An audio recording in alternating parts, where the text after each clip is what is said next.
সত্যি কথা বলতে গেলে কি আমি কিন্তু আমার পুরনো ধর্ম নিয়ে ছিলাম। আমি ক্যামেরার সামনে অনেক মিথ্যে বলেছি কিছু কিছু জিনিসের কারণে। যেমন প্রথমের দিকের মিথ্যেটা ছিল যে নিজের কেরিয়ার এবং যেহেতু ওই সময় সে স্বামী ছিল তাকে সাপোর্ট করাটা আমার দায়িত্বের মধ্যে ছিল। জন্য আমি বলতাম কি সাকিব কবে বিয়ে করছো, বাট রানিং আমরা হাজব্যান্ড ওয়াইফ। এমনকি অনেক প্রোগ্রাম হয়তো বা রিভিউ করে দেখতে পারে সবাই, যেখানে আমি সাকিবকে প্রশ্ন করতাম, সাকিবও আমাকে উল্টো প্রশ্ন করতো যে আমাদের বিয়ে শাদী কখন কি হচ্ছে, আমি ওর বিয়ের বরণডালা সাজাবো লাইক দ্যাট।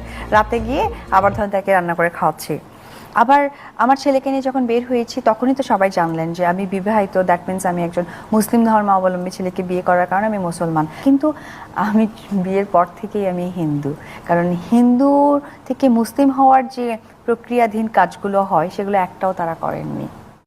তো আমি মুসলিম ধর্মে এসে আমি হিন্দুতে ব্যাক করেছি তা না, আমার বিয়ে হয়েছিল। তোমার প্রয়োজনে দর্শককে মিথ্যে বলেছো মাঝে, সেটা আমার ছেলের জন্য। কেন মিথ্যে বলেছে, যে যেহেতু যেহেতু আমার বাচ্চা হয়ে গেছে, সাকিবকে আমি বিয়ে করেছি, সে একজন মুসলিম, সেই জায়গা থেকে ভেবেছি যে সংসারটা ঠিকঠাক থাকুক।